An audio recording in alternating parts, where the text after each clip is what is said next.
为了让社区民众更加认识有线电视的发展以及服务项目，总家款评特别规划媒体学院，提供社区民众报名参加。这次的主题定为美与媒体的连结，学员来自社会上各行各业，拢是因为想要更加深入了解新闻媒体，所以特别报名。电视台嘛派出新闻主播以及节目团队，甲学员分享新闻写作以及如何面对镜头的撇步。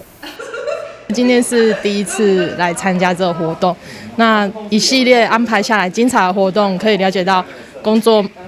媒体工作人员的辛劳，以及出外景，然后这么精彩的拍摄的内容。在这个活动当中呢，我们可以学习到如何跟媒体以及我们的跟镜头如何应对。然后呢，参加这个媒体的试读的一个课程当中，你可以分辨知道说如何什么是真的新闻，什么是假的新闻。3小时精彩的课程呢，我希望还有续集，能够再办一个进阶班，我们一定会踊跃参加。感谢中家这么费心的准备。除了体验主播报新闻，总家媒体学院也在课程当中加入媒体试读宣导，教学员如何分辨真假消息。做媒体是有良心的事业啦，一个良心的事业哈，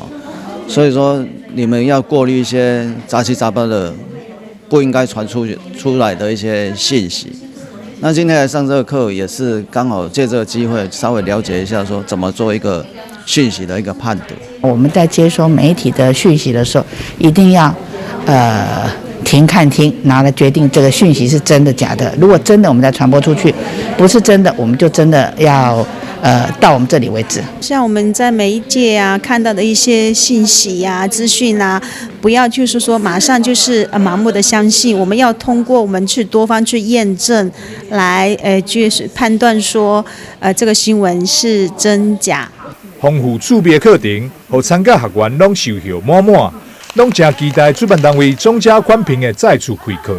美与媒体的一个学院哈，我觉得收获很良多的一个感觉，就是说让我们每个人都有体验到主播营从写作到编辑到准备前的工作哈，我觉得让大家都有学到这些一个流程哈。那以后面对我们的镜头，那学员他们就对这个部分呢就不会有一些怯场，所以我觉得办这个活动是非常好。双子星跟三公网有线电视长期在地方举办媒体试读相关的一些推广活动，那最主要就是要让我们的民众知道如何去判别假讯息。那同时我们在里面也会来做公共频道的一些推广，那另外还有媒体禁用，那希望可以让民众知道说我们的大众媒体的新闻跟节目内容是怎么样制作，那怎么样呈现到观众的面前。那也希望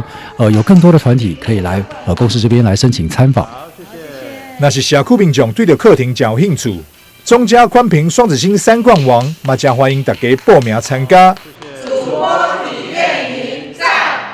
台南新闻张秀伟采访报道。